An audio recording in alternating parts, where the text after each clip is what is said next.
Atos capítulo 3.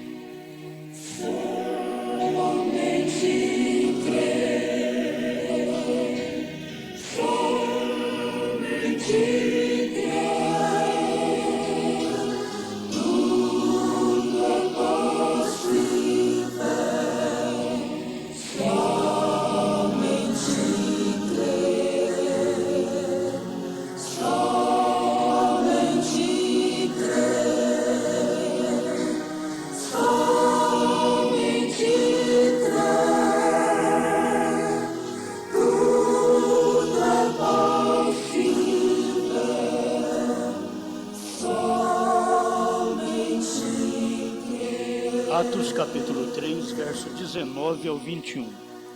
Arrependei-vos, pois, e convertei-vos, para que sejam apagados os vossos pecados, e venham assim os tempos do refrigério, pela presença do Senhor, e envie ele a Jesus Cristo, que já dantes vos foi pregado, o qual convém que o céu contenha até os tempos da restauração de tudo, dos quais Deus falou pela boca de todos os seus santos profetas, desde o princípio.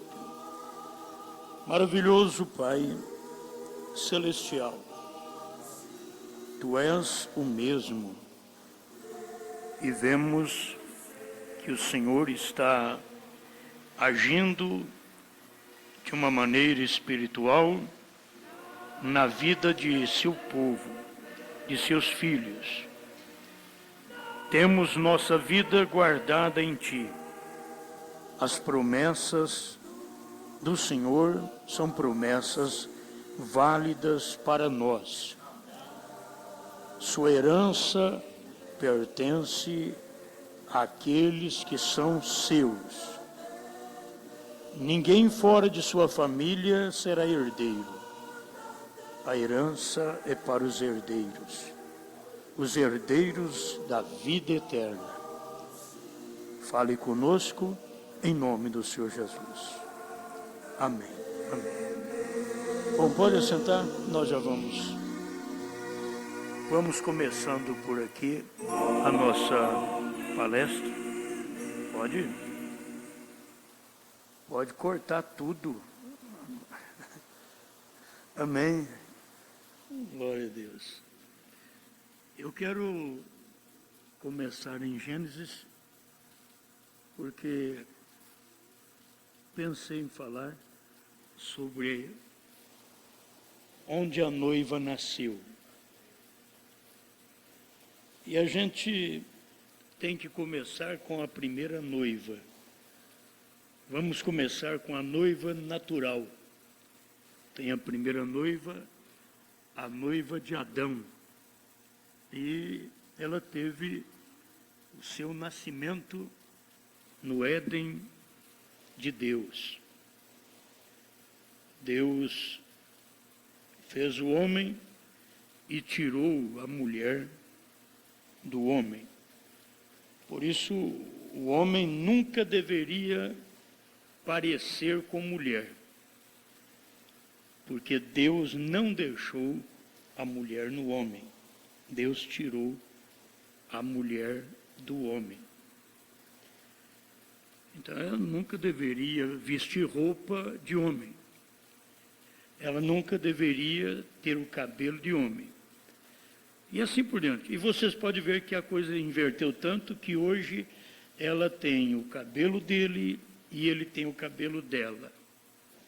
E hoje muitos deles estão pondo a saia dela e elas estão pondo a calça esporte dele.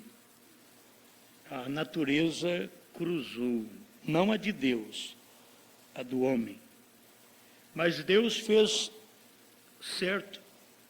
E você vê quanto Deus fez o primeiro Adão, ele o fez e não deixou a Eva nele. Ele tirou a Eva do primeiro Adão, para que ela pudesse ser a adjutora. É o trabalho da mulher. Se ela fizer qualquer coisa contrária, ela vai ser uma atrapalhadora. E a Bíblia fez ela uma disjutora. Quer dizer, aquela que ajuda. É uma que ajuda. Então Deus adormeceu Adão e tirou a Eva dele. E esta não era diferente dele. Adão chegou ao ponto de dizer: esta é osso dos meus ossos, é carne da minha carne. Chamará varoa, porquanto do varão foi tomado. Então, varão, varoa. Ele, até o início, mesmo que não é nome, varão e varoa não são nomes, mas a forma de tratamento e que Adão usou até ali era idêntica. Certo? Varão e varoa. E por isso o irmão Brana diz que ele é o Senhor Jesus Cristo e ela a senhorita Jesus Cristo. Porque é igual. Ele é ela e ela é ele. Agora, se Deus teve que adormecer Adão para tirar a Eva dele, para que Adão fosse homem, porque o homem com a mulher nele, ele não é praticamente um homem. Ele precisa ter a mulher fora dele para ele ser um homem, e aquela natureza feminina estar à parte dele, porque foi tirada dele. É por isso que Deus, na própria palavra, vem falando contra sodomitas, efeminados. Porque se Deus tivesse deixado a mulher no homem, Deus não poderia pregar contra isto. Porque o homem teria, originalmente, aquelas duas naturezas, porque o primeiro homem, original, foi de duas naturezas. Só que Deus diz: você não pode ficar assim, eu tenho que tirar a natureza feminina de você. Então, te adormeço, e tirou a parte, o amor, a elegância, a beleza, a sensualidade, e aí vai por diante. Tirou tudo o homem. O homem ficou sequinho. É a mulher que é sensual, a mulher que é bela. É assim. É a mulher que é atraente. Deus tirou tudo do homem e colocou numa mulher, para que o homem pudesse amá-la. Para que o homem não amasse outro homem porque é grosseiro que nem ele. Um homem amar outro, uma coisa grosseira. Porque não tem o que amar ali, não tem o que amar. Deus tirou a elegância, a beleza, o amor, a sensualidade, a delicadeza. Quando você vê um homem delicado, você fica meio assim, né? O filho mesmo, quando um filho nosso, se começar meio delicado, meu Deus do céu. Olha aí a coisa outra vez. Então, todos nós precisamos prestar atenção a isso. Deus fez o homem e a mulher nele, a mulher no homem. Mas Deus diz: não pode ficar assim, tem que separar você. Porque você tem que ter quem amar, com quem viver, com quem procriar. Porque você sabe que quando Deus fez o homem espírito, já no capítulo 1, Deus falou assim: crescei e multiplicai. Que jeito? Ele é sozinho, ele é espírito. Só que lá naquele homem espírito já havia o feminino também. Já havia o feminino. Por isso ele diz: crescei e multiplicai. Sendo que eles não teriam como crescer e multiplicar dentro da condição de espírito, então Deus fez o homem do pó da terra. E quando ele fez o homem do pó da terra, aquele espírito duplo veio no homem. Ele era tanto masculino quanto feminino. Capítulo 5 de Gênesis mostra isso. Deus os fez macho e fêmea. A Bíblia diz: macho e fêmea os criou e os abençoou e deu o nome de Adão. não Adão e Eva, Adão, no dia em que foram criados, porque ela estava nele, ela estava vivendo nele. Aí Deus teve que separar, tirar aquele espírito dócil. Você sabe que o homem em si mesmo ele é rude, ele precisa do Espírito Santo para ele ser melhor. Ele precisa do Espírito Santo. A mulher também precisa, porque só com a delicadeza dela, a sensualidade, ela não vai para o céu. Ela vai para o inferno com isso. Por isso que o homem, por causa de sua grosseria, ele precisa do Espírito Santo, e a mulher, por causa de sua beleza e delicadeza, precisa do Espírito Santo. Há necessidade, porque é a maneira de você viver só para Deus. Do contrário, nós iríamos ser somente aquele homem seco. Você jogar um copo d'água nele para molhar ele, não seria aquele homem amável. Por isso precisa-se do Espírito Santo. Do contrário, você apenas recebe um espírito mundano, e o espírito mundano também tem o amor, que não é o amor de Deus, é o amor mundano. Você aqui no mundo, você tem um amor que você pensa que é o amor de Deus, é amor mundano. O amor mundano leva a você a amar uma mulher mundana, porque você olha apenas na atração, no natural. A necessidade de receber o Espírito de Deus para você ter olhos de Deus, para olhar no espiritual. Com olhos naturais você olha no natural, com olhos espirituais você olha no espiritual. Amém? Bom, tudo isto você sabe que nós temos na mensagem do profeta. Se você quiser ler, tem aqui o tempo da colheita. De uma mensagem a gente tira centenas de pregações, dentro de uma mensagem do profeta. Eu estava vendo aqui, só dentro dessa daqui, eu já tirei umas 4 ou 5, e vamos tirar mais uma hoje. E tem muitas, tem dezenas, que pode ser tirado dentro de uma pregação que o profeta fez. A coisa é rica, a mensagem, ela é rica. Então, vamos aqui. Quando Deus tirou a Eva de Adão, você vai ver que ela era uma mulher bela, nela estava toda a delicadeza, toda a atração, toda a sensualidade, só depois do pecado. Porque aquilo não aparecia nada antes do pecado. Antes do pecado entrar, Adão olhava para Eva, era natural, era normal, ela estava nua, ele estava nu, era normal um olhar para o outro, não sentia atração, não sentia prazer, não tinha cobiça, não tinha nada. Aí o pecado entrou, aí já cobriram, porque aí começou, quando o pecado entrou, a Eva já sentiu atração pelo Adão, e ela já o procurou. Você vai ver que foi aí que ela o procurou. Não foi Adão que foi procurar Eva, ela foi procurá-lo. Porque ela já havia comido do fruto e já havia aberto os olhos. Então ela abriu os olhos primeiro do que Adão. E ela foi abrir os olhos de Adão. Quando ela falou para Adão sobre o fruto, ele podia dizer, mas Deus falou para nós não fazermos isso. Ele diz, não, mas eu encontrei que isto é belo aos olhos, é bom. E dentro daquilo ali, Adão ouviu a mulher e caiu juntamente com ela. A gente já falou sobre isso, porque se Adão caiu com Eva, Cristo não caiu com a igreja.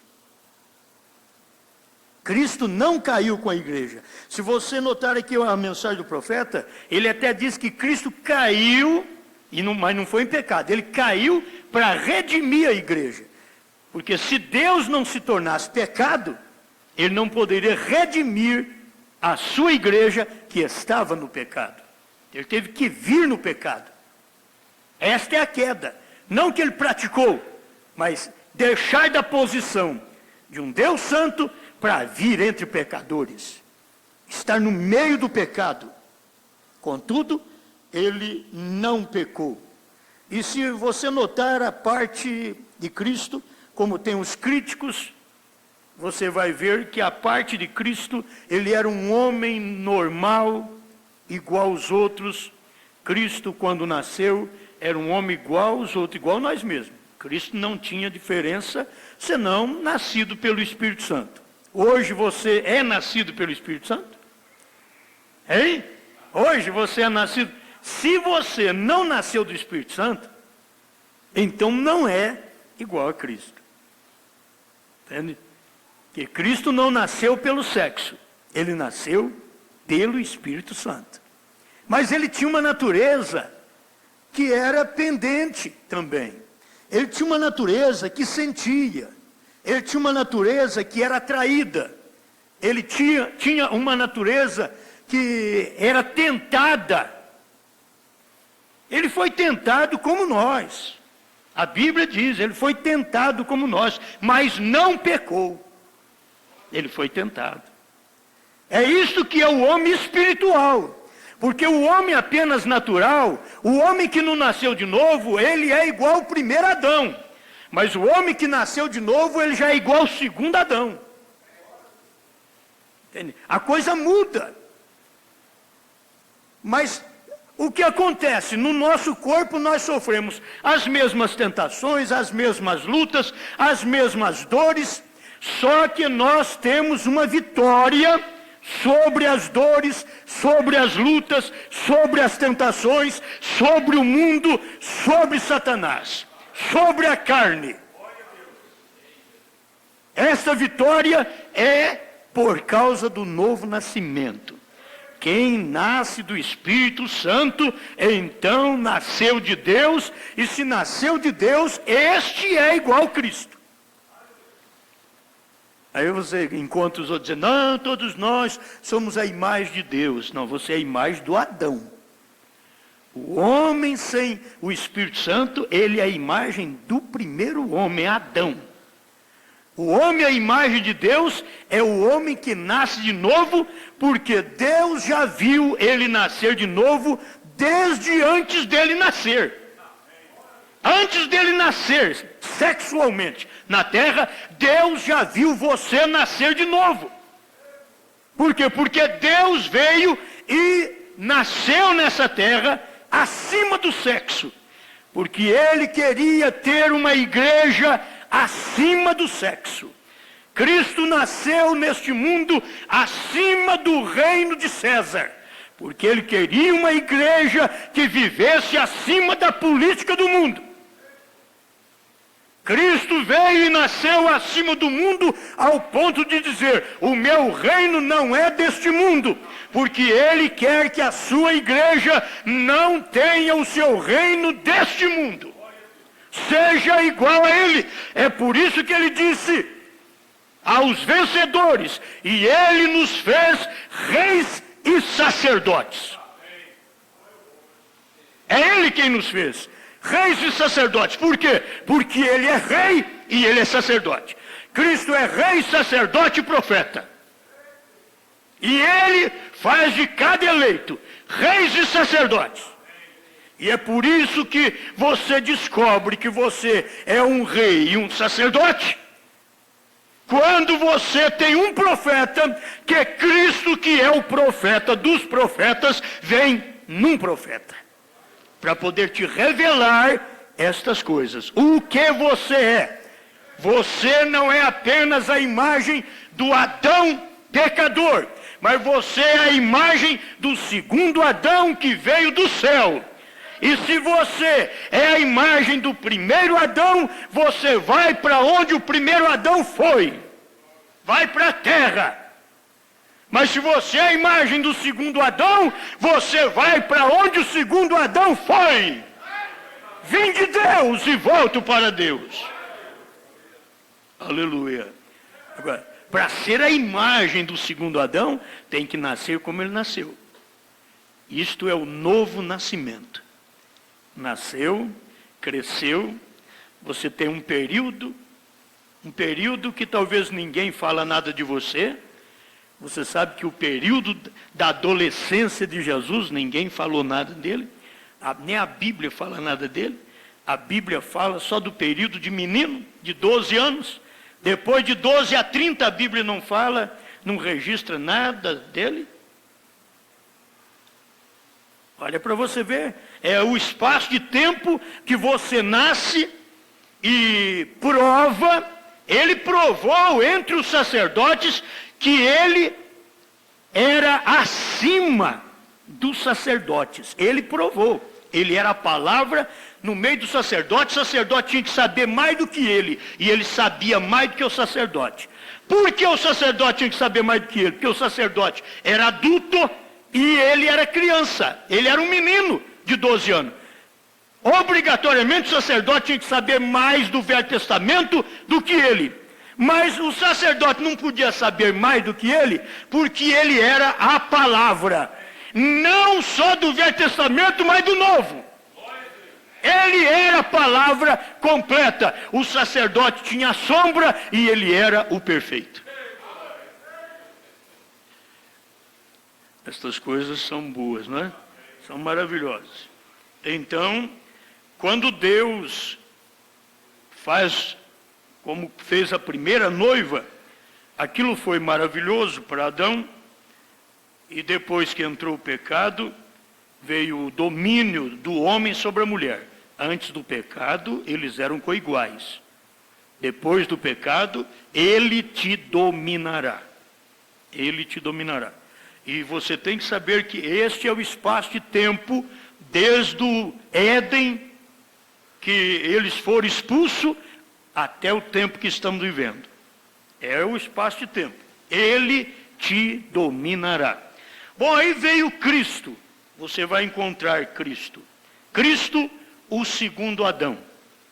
Você, agora a imagem do segundo Adão. Você tem que notar que Cristo era o verdadeiro homem e um verdadeiro Deus. Ele era verdadeiro homem e verdadeiro Deus. Ele era homem dormindo e era Deus quando dizia: para vento, acalma-te mar, e tudo aquietava. Ele era um homem chorando à porta do túmulo de Lázaro, e ele era Deus dizendo: sai para fora. E um homem morto há 4 dias, fedendo, saiu perfeito. E Jesus ainda disse para os demais: agora desatai-o e deixai-o ir. Em outras palavras, dar a vida eu dou, desatar vocês mesmos podem desatar. Aquilo que você pode fazer, é a mesma coisa dele falar assim: aquilo que vocês podem fazer eu não faço, deixo para vocês. Tem coisa que nós queremos que Deus faça e não sabe por quê. Deus fala: mas rapaz, você quer que eu faça mais o quê? Eu já fiz tudo, já dei vida, você não pode nem desatar essa amarradura que amarra o queixo do Lázaro, a mão do Lázaro e o pé do Lázaro, para ele não ficar com o pé torto, né?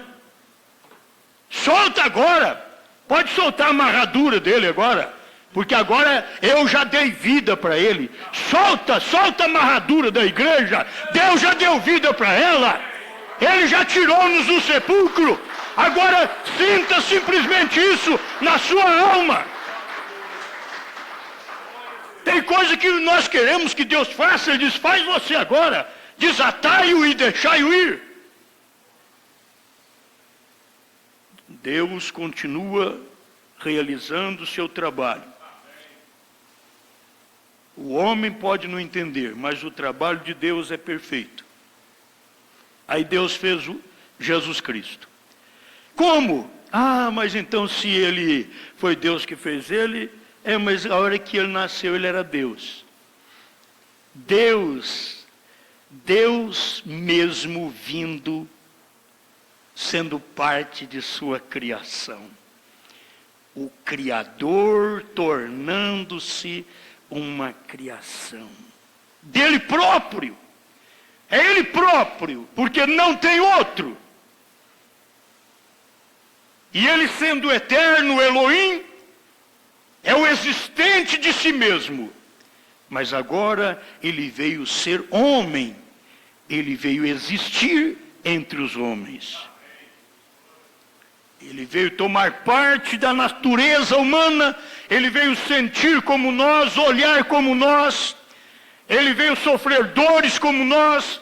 Eu sempre tenho dito, ó, quando você estiver sofrendo, lembra, ele está sofrendo aí com você. Ele não está longe. Você pensa que Deus está lá no céu chorando? Não, as suas lágrimas é as lágrimas de Deus. O profeta diz assim, ele não tem outros pés senão os meus e os seus. Ele não tem outras mãos senão as minhas e as suas. Ele não tem outros lábios senão os meus e os seus. Então, quando você sentir alguma coisa, você tem que saber, se você nasceu de novo, nasceu de quem? Nasceu de Deus. Então, quem pode estar chorando agora? É Deus em você. É Deus em você.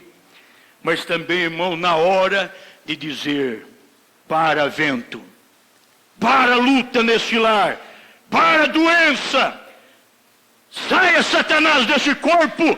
É Ele próprio. Talvez você não tenha que fazer muito trabalho. Simplesmente você tem que crer e saber, Deus está aqui. Onde? Nesse corpo. Então Satanás, sai dele. Sai desse corpo, porque esse corpo é morada do Espírito Santo. A igreja vai reconhecendo isso, irmãos, até que o imortal entre nela e o mortal seja absorvido pelo imortal. Isto vai acontecer. São Paulo pregou isso em 1 Coríntios 15. O mortal será absorvido pelo imortal. E nós então subiremos para a glória. Mas enquanto esse mortal estiver aqui, eu estou num tempo de tentação, de luta, e Deus está comigo nesse instante, até que Ele diz, agora é tempo de ir embora. Então vamos converter esse mortal à imortalidade. Mas eu tenho que voltar lá, porque se Deus fez Adão e diz, não é bom você ficar sozinho, então Ele fez uma companheira. Deus, quando veio em Cristo, Ele não deixou a igreja dentro de Cristo. Você sabe que a igreja estava dentro de Cristo enquanto Ele estava no seu ministério terrenal. A igreja estava dentro dele, a noiva estava dentro dele. Mas aquela noiva tinha que sair dele, assim como a noiva de Adão saiu de Adão. E Adão, depois do pecado, dominou sobre aquela Eva. Agora teríamos que entender que Cristo também tinha a noiva, a esposa dele, dentro dele. E Deus não podia deixar que aquela esposa ficasse dentro de Jesus. O nosso Deus é Deus perfeito. Eu queria só que você entendesse, talvez a pessoa toma como sacrilégio, mas o nosso Deus é um verdadeiro homem. Não faça de Deus o que muitos vivem fazendo, uma imagem de mulher. O nosso Deus, quando se fez carne, Ele se fez homem. E Ele tinha dentro dele a esposa, a segunda Eva, estava dentro dele. E ela tinha que sair dele, porque ele tinha que ser o verdadeiro homem, verdadeiro Deus. E ela tinha que sair dele. E para sair dele, ele tinha que morrer. Para Eva sair de Adão, Deus teve que adormecer Adão. Para a noiva e a esposa de Cristo sair de Cristo, Deus teve que adormecer Cristo no Calvário. E Cristo dormiu no Calvário, morreu no Calvário. E dali, através de 3 processos, Deus forma a sua verdadeira esposa. Água, sangue e espírito. Tudo estava em Cristo e foi mostrado, declarado, que ali no Calvário tudo saiu dele. Água, sangue e vida saiu dele. E aquilo saiu para formar a esposa. E você vai ver que essa esposa tem que ter o seu lugar de nascimento, porque a Eva teve o seu lugar de nascimento. A Eva veio no jardim do Éden.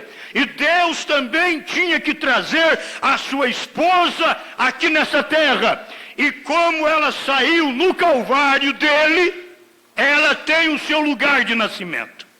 Amém? Agora eu cheguei na mensagem. O tempo da colheita 278.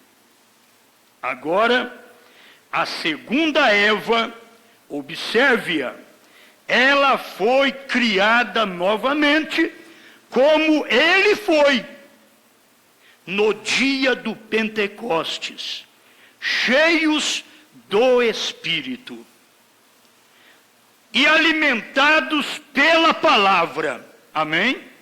Agora estou ficando religioso. Eu sinto bem. Aquela primeira igreja, aquela primeira Eva, que era para ser a noiva de Cristo, quantos podem dizer amém? Ele diz, quantos podem dizer amém a isto? Ela tinha que ser a noiva de Cristo. Aquela primeira Eva. Ela nasceu no Pentecoste. Não em Niceia. A noiva de Adão, então foi lá no Éden. A noiva de Cristo, ela nasceu no Pentecostes. Não em Niceia, Roma, não em Londres, nem na Inglaterra, ou nem nos Estados Unidos. A noiva de Cristo não nasceu na Alemanha com Lutero, não na Inglaterra com Wesley, não nos Estados Unidos com pentecostais, assim chamados. Ela nasceu no dia de Pentecoste. Quando é que nós nascemos? É quando nascemos de novo, no dia de Pentecostes. Você vai ter que entender uma coisa aqui, porque o nascimento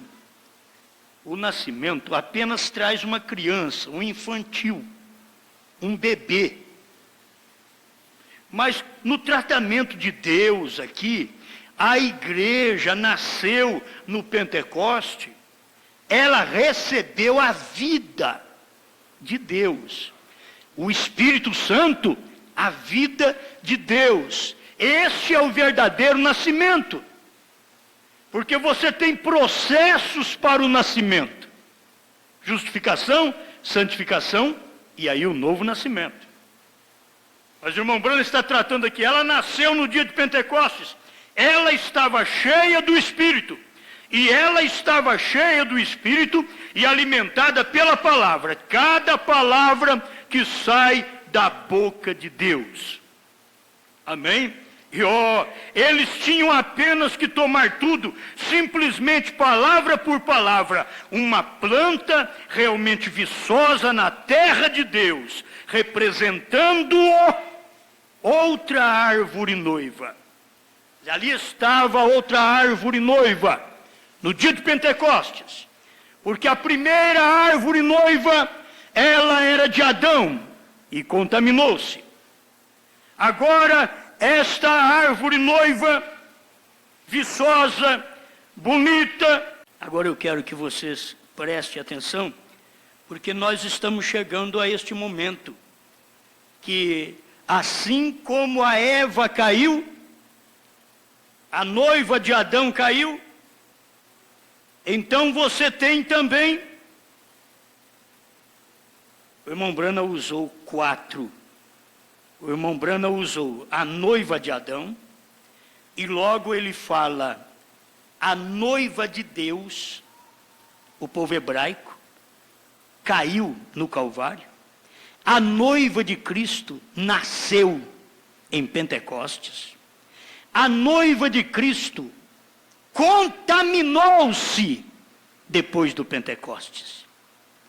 Ela nasceu, estava aquela beleza. Se você lê Atos, Você vai ver o nascimento da igreja, que maravilha, eles vendendo as propriedades, repartindo entre irmãos, aquela beleza, mas não faltou o Ananias e a Safira lá dentro. O mentiroso, que é muito bom você ver, que assim como tem o Abraão que mentiu, teve a Sara que mentiu. Mas Deus respeitou tanto, que diz, você mentiu, mas você não é dessa semente mentirosa. Você mentiu por circunstância. E Abraão mentiu por circunstância. Fome, medo. Ele mentiu por circunstância. Então houve perdão. Deus foi lá e perdoou Abraão e condenou o Egito. Depois perdoou Abraão e condenou os filisteus. Foi preciso o rei Abimeleque pedir para Abraão orar por eles. Quando, irmãos, se você olhar no natural, quem tinha que orar por Abraão era Abimeleque, que era um rei justo e que tinha sido enganado por Abraão. Mas Abraão era da semente de Deus, e por circunstância ele falhou. Tem hora que você se condena a si mesmo e Deus te salva. Você se condena a si mesmo e Deus te salva. Isso não me dá liberdade para pecar, para mentir, não. Não me dá liberdade. Dá liberdade para eu saber como é bom ter um Deus desse jeito. Ter um Deus que quando eu falho, Ele diz, eu te perdoo. Mas do outro lado, Abimeleque era justo, mas as mulheres dele iam ficar tudo estéreis. A partir daquele momento que Abraão entrou no seu reino, foi preciso o próprio Abraão, que era homem de Deus, orar para Deus devolver novamente a madre fértil para as mulheres de Abimeleque. E Deus ouviu a oração de Abraão, porque Abraão não era mentiroso. Ele mentiu, mas não era mentiroso. Davi adulterou, mas não era adúltero. Isso é bíblico. Eu já disse, olha, se ele não tivesse feito aquilo, nós não tínhamos o Salmo 51. E Deus precisava do Salmo 51. Davi teve que cair naquela cilada e fazer o Salmo 51, mostrar a miséria de si próprio, para mostrar o que você é, o que eu sou, e as nossas orações como devem ser feitas. E ele chegou ao ponto de dizer, torna a dar-me a alegria da tua salvação, que é o que um homem de Deus, uma mulher de Deus perde quando erra, é a alegria da salvação. Mas não perde a salvação, porque a salvação é eterna. Deus te salvou, você está salvo eternamente. Agora eu e você vamos pagar cada coisa que nós fazemos. Vamos pagar, só que não podemos ser perdidos, porque Ele já nos salvou. Amém, amém, aleluia. Bom, mais alguma coisa? 280 o tempo da colheita. Mas então, como Eva, ela teve sua queda, aquela que nasceu no Pentecoste. Onde foi que a noiva nasceu? No Pentecoste. Ela teve sua queda na palavra. Ela teve a queda na palavra. Onde? Em Niceia, Roma. Olha para você ver. Onde a primeira organização foi organizada? A Igreja Cristã Universal. Há algum estudante da Bíblia aqui? Há algum teólogo aqui que sabe que isso é verdade? A primeira organização foi em Niceia, Roma. A primeira organização. Deus nunca teve uma organização. Nunca terá uma. Isso é controle do homem. E por começar o controle do homem, então foi exatamente ali que a igreja caiu. A igreja caiu como Eva caiu. Deixa eu ler para vocês que São Paulo temia isto, em 2 Coríntios 11, verso 1 em diante. Oxalá me suportasseis um pouco na minha loucura, suportai-me, porém, ainda, porque estou zeloso de vós com zelo de Deus, porque vos tenho preparado para vos apresentar como uma virgem pura a um marido, a saber, a Santíssima Trindade. Oh, me perdoe, não está escrito isso não. A um marido, a saber, a Cristo. Não a três, a Cristo. Aí Paulo vem e diz, mas temo que assim como a serpente enganou Eva com a sua astúcia, assim também sejam de alguma sorte corrompidos os vossos sentidos e se apartem da simplicidade que há em Cristo. Paulo sabia que isso ia acontecer. Eu falei, eu temo é isto. Que como Eva foi enganada pela serpente, a igreja seja enganada também por esta serpente. Aí ele preveniu a igreja, ele diz assim, porque se alguém for pregar-vos outro Jesus, que nós não temos pregado, um Jesus segunda pessoa, se alguém for pregar outro Jesus, que nós não temos pregado, ou se recebeis outro Espírito, que não recebestes, largou de receber o Espírito Santo, começou a receber o Espírito um do outro, daqui a pouco um fica problemático igual o outro, recebe Espírito um do outro. Irmão Branham diz, temo que ao invés de recebermos o Espírito Santo, estejamos recebendo o Espírito um do outro. Irmão Branham fala sobre isso. E as pessoas, isso é problemático, começar a receber espírito do outro. Influência de outras pessoas. Você só pode ter influência na sua vida da única pessoa que pode influenciar-me e te influenciar. Esta é o Espírito Santo. É a única pessoa. Ele entra e me influencia, porque a influência, as influências do Espírito Santo são benéficas. Agora a influência do homem é problemático. E São Paulo estava advertindo. Outro evangelho que não abraçaste. Um evangelho que diz que a senhora pode cortar o cabelo. Que eu disse em 1 Coríntios capítulo 11, que é vergonhoso para a mulher cortar cabelo. E que é desonroso também para o homem ter cabelo crescido. Paulo vem falando, outro evangelho que não abraçaste, o evangelho que Deus só quer o coração, porque se alguém pregar esse evangelho para vocês, eu já preguei um evangelho para vocês em 1 Tessalonicenses capítulo 5, verso 20 ao 23, que Deus quer o seu corpo, espírito e alma integralmente. Se alguém pregar outro evangelho, então com razão sofrereis. É outro evangelho, é outro Jesus. Paulo advertiu. Aleluia. Observe agora 282. Tempo da colheita. Observem. Eva agrupa-se com os seus. Você tem que guardar isso. A primeira Eva agrupa-se com todas as mulheres do mundo. Todas as mulheres do mundo agrupam-se com a primeira Eva. Todas as mulheres. Todos os homens sem o novo nascimento agrupam-se com o primeiro Adão. Morre. E depois Adão ainda Deus o redimiu. Volta ao pó. E depois esses outros ainda perecem porque rejeitam a manifestação de Deus no dia que eles vivem. E eles são igual a Adão. Está naquele corpo de carne. Mas Deus diz, olha, vocês não podem ficar só assim. Foi por isso que ele chamou Nicodemos, diz Nicodemos, necessário te é nascer de novo.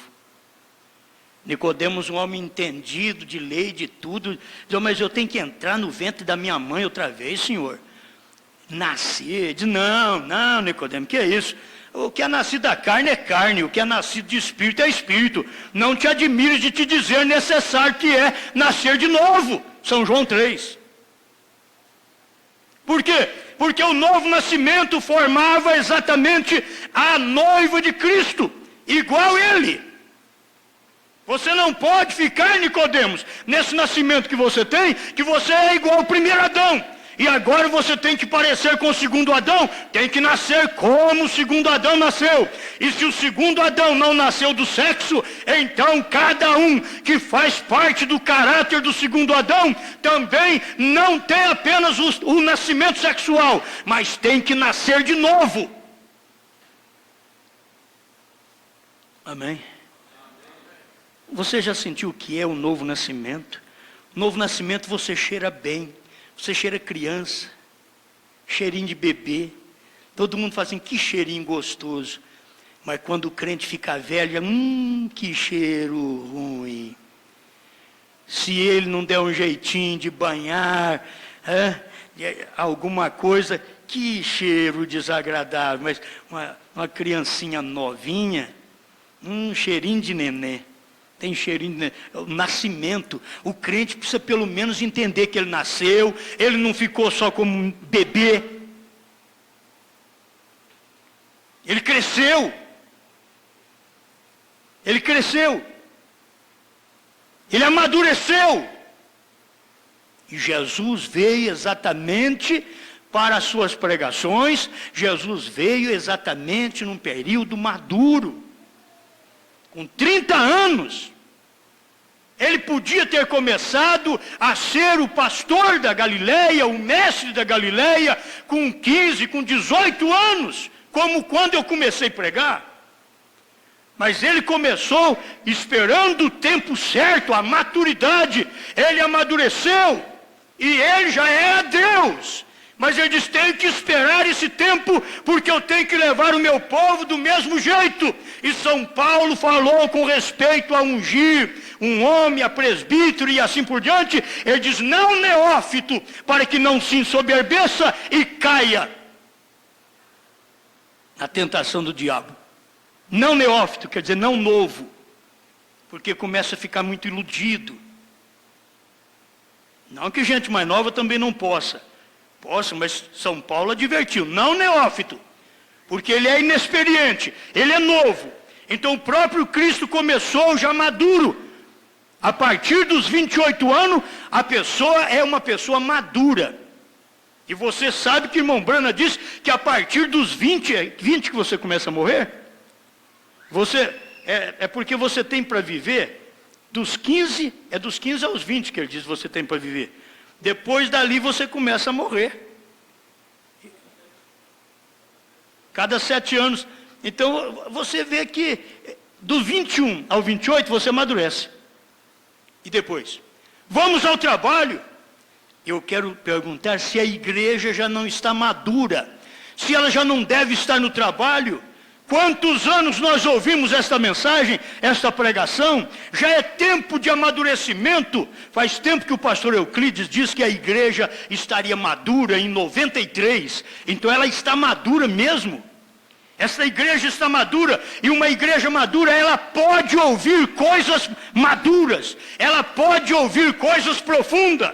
Ela é de experiência. Ela não tem 30 anos e age como quem tem 10. Ela tem 30 e age como uma pessoa de responsabilidade. Agora ela nasceu. A noiva nasceu no Pentecostes. Escute aqui. Observe, Eva agrupa-se com os seus. E da mesma forma, a segunda Eva agrupa-se com os seus em Niceia. Então tem outra Eva.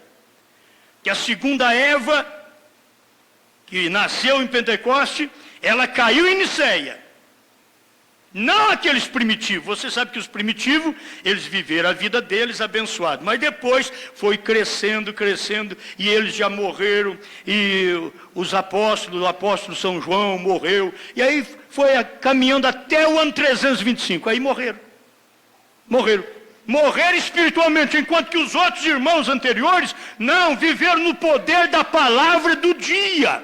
Na palavra de Paulo, na palavra de Pedro, na palavra de João, na palavra de Tiago, de Filemão e assim por diante, eles viveram aquela palavra do dia, eles viveram aquela palavra, mas depois que os lobos entraram. São Paulo falou também dos lobos, né? Que os lobos entrariam. E os lobos entraram. E foi no concílio de Nicéia. Este é o período mais perigoso. Então escute bem. A segunda Eva agrupa-se com os seus em Nicéia, Roma. Deu a isto uma denominação. Credos aceitaram dogmas em vez da palavra. Eu não vou prosseguir muito mais aqui. Mas apenas para mostrar para vocês agora, para a gente encerrar, a nossa parte. A nossa parte é importante porque nós estamos nos últimos dias. E Cristo tem a terceira Eva. Olha para você ver, a primeira era de Adão. A segunda veio exatamente do Calvário, nasceu no Pentecoste. É ali que a noiva nasceu, no Pentecoste. E ela morreu em Nicéia. E você vai caminhando, que ela entrou na Era das Trevas. Vocês que conhecem a Era das Trevas, olha, de Paulo Irineu Martim, Columba, em Columba, ali ela morreu totalmente. Em Columba estava escura, era 1000 anos que a era estava sofrendo, o povo sofrendo, os verdadeiros morrendo. Só existia ali aqueles falsos que foram ficando vivos. Mas os pequenos de Deus, os que eles achavam, eles matavam. Ia destruindo. Por quê? Porque começou em 325. Foi a morte, mas Deus diz, eu não deixarei assim. Amém? E é isso que eu quero dizer para vocês, que cumpre essas escrituras que eu li no princípio. Você diz, você leu uma escritura e não falou nada até agora? Só esse pedacinho tá bom. Arrependei-vos, pois, e convertei-vos, para que sejam apagados vossos pecados, e venham assim os tempos do refrigério, pela presença do Senhor, e envie ele a Jesus Cristo. Agora vocês têm que saber de uma coisa, quando ele está falando, e envie ele a Jesus Cristo, exatamente agora, porque lá Jesus já tinha vindo. Estou lendo Atos, capítulo 3, verso 19 e 20 a 21. E envie ele a Jesus Cristo, que já dantes vos foi pregado, o qual convém que o céu contenha até os tempos da restauração de tudo, até os tempos que Elias virá e restaurará todas as coisas. Os céus têm que conter. Mateus 17, verso 11. Os céus está contendo até o tempo da restauração de tudo, dos quais Deus falou pela boca de todos os seus santos profetas, desde o princípio. Oh, o povo não vê isso, meu Deus. Eles são teólogos e nós não somos. E eles são teólogos, não vê essas coisas, que tinha que vir uma mensagem restauradora, que foi profetizada pelo próprio Senhor Jesus. Jesus profetizou, viria essa mensagem restauradora. Elias virá, foi Jesus quem profetizou em Mateus 17, 11. Elias virá, João Batista já tinha morrido naquele tempo. E aí vem aqui na frente Pedro também dizendo, olha, tem uma coisa, os céus vai conter até o tempo da restauração de tudo. Isso quer dizer, já está no tempo de toda essa restauração, e o céu também já está no seu fim. Porque logo terá o milênio, e logo terá novos céus e nova terra. Amém, meus irmãos? Agora, como Deus forma a sua noiva? Bom, você tem que saber o nascimento da noiva no Pentecoste. Precisávamos do profeta Elias para quê? Malaquias 4, 5, 6. O profeta Elias viria para converter os nossos corações de filhos aos pais. Os pais são os apóstolos. E nós somos os filhos aqui na última era. Somos convertidos novamente ao nascimento da noiva. Amém? Estamos sendo convertidos aonde? Ao Pentecostes.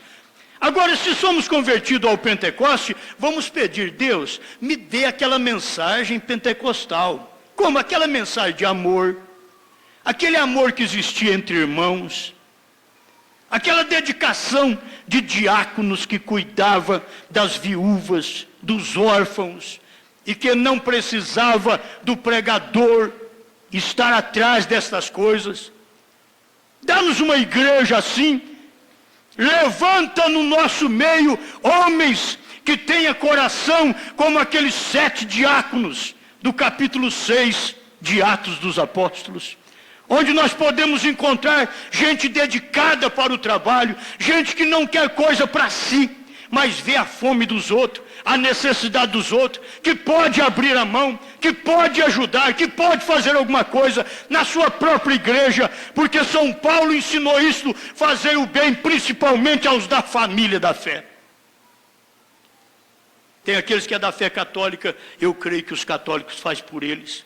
A outra família crente, aquela outra igreja deve fazer por ele. E da nossa igreja, nós somos obrigados a fazer por eles. Gente do nosso meio não tem que ficar com um chapeuzinho nas esquinas. Não tem que ficar pedindo para ninguém. São pessoas maduras, pessoas que sabem o que estão fazendo. E Deus vai suprir suas necessidades verdadeiramente, mas entre nós, as necessidades que houver, tem que ser vistas e revistas pelos diáconos, para que tudo isso possa ser amenizado, e sermos uma igreja que começa no Pentecoste outra vez. E sabe como ela começa? Com os 3 processos outra vez: justificação com Lutero, santificação com Wesley, batismo com o Espírito Santo, com a mensagem do Elias. Esse é o batismo com o Espírito Santo, porque os pentecostais trouxeram dons espirituais. Dons espirituais. Agora esse é o tempo, a formação da igreja. Esta igreja está exatamente formada nisto. Ela está formada porque, assim como Deus usou lá no princípio os ingredientes para fazer da terra um homem, e depois Deus mesmo se fez homem, se fez terra, e me mostrou que se Ele estiver dentro dessa terra, essa terra que é você, não ficará no sepulcro, assim como Cristo não ficou. Ele entrou no sepulcro, mas a terra não pôde comê-lo. Você sabe que tem uma promessa na Bíblia, que Deus vai arrebatar um povo e que esse povo não verá a morte, que é tipificado em Enoque, que era o 7º depois de Adão, que andou com Deus e Deus para si o tomou. Deus tem a mesma promessa para nós aqui, que somos a 7ª era depois de Paulo. A 7ª era. Você vê Paulo, Irineu, Martim, Columba, Lutero, Wesley, Brana, a 7ª era. Ele diz: agora tem um povo que não vai de maneira alguma morrer.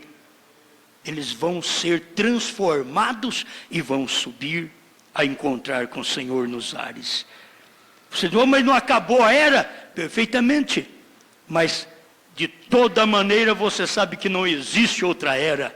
Nós estamos agora na era da palavra, da chamada, da noiva, na era do Filho do Homem. Nós estamos agora na era do astronauta. Nós estamos acima de Laodiceia. Nós já temos recebido o Espírito Santo e estamos ligados com o cabeça, que é a pedra de coroa, que é o Senhor Jesus Cristo. Já estamos ligados com Ele em forma espiritual, através da sua palavra, até que vamos ligar com Ele fisicamente.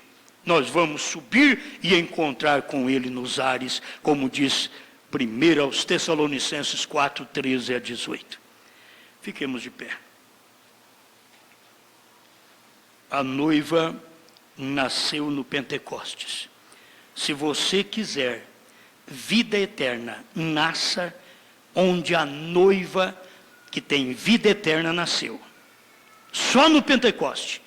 Não me diga que você ora pelos enfermos e eles são curados, e que você vai para o céu. Não me diga porque eu sou pregador, e que muita gente gosta do que eu prego, então eu vou para o céu, ou muita gente reprova o que eu prego, ou eu vou para o inferno. Nada disso. A única coisa é ter vida eterna, é ter o Espírito Santo. Não me diga que porque você fala língua estranha, ou expulsa demônio, que vai para o céu, porque não é assim. é a vida de Deus em nós. Eu estou falando de nascer de Deus. Quem nasce de Deus produz o que Deus produz, porque você é semente de Deus.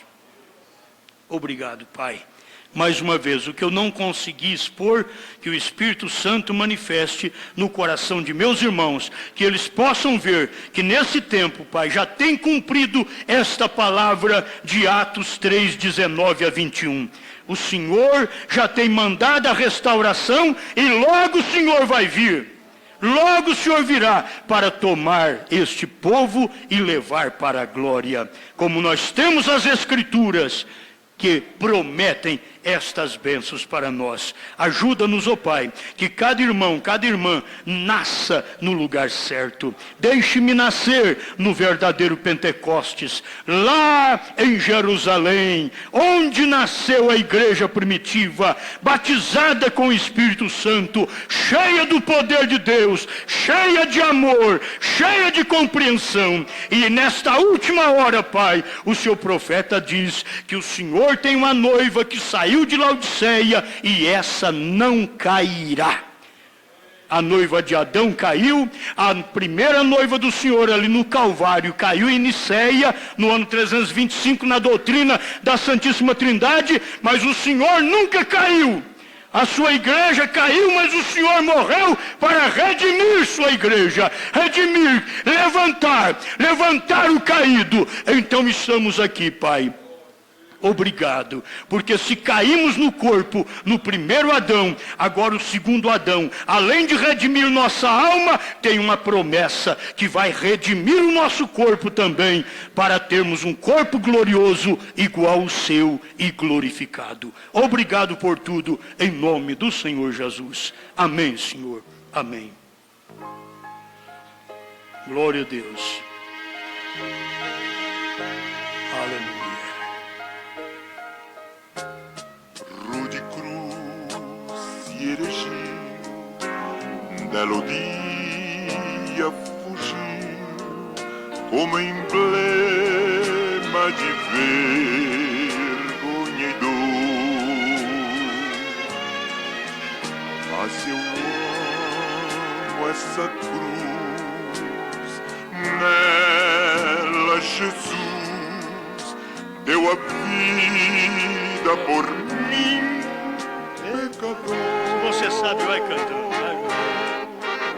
Sim, eu amo a mensagem da cruz. Até morrer eu vou proclamar. Levarei eu também minha cruz, que por uma coroa trocar. Esta é a promessa que temos. Vamos trocar nossa cruz por uma coroa no final da jornada. Vale a pena sofrer por amor a esta verdade.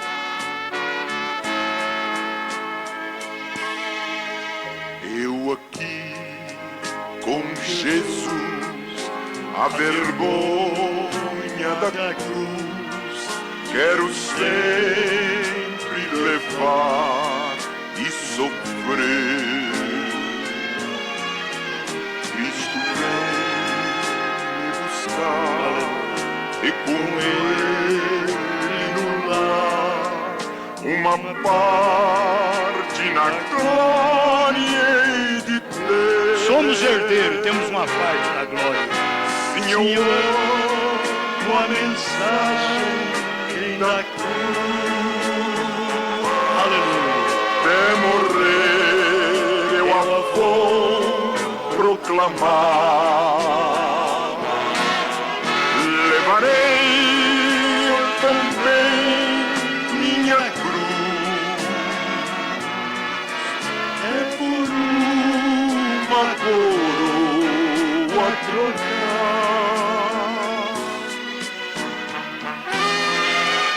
Se eu amo a mensagem da cruz, até morrer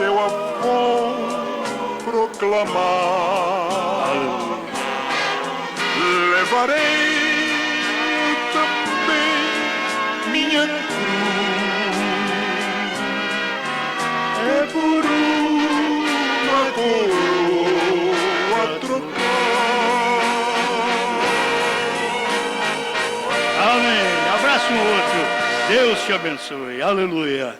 Deus te abençoe. É muito bom receber estas bênçãos divinas, né? A bênção da palavra, onde a noiva nasceu.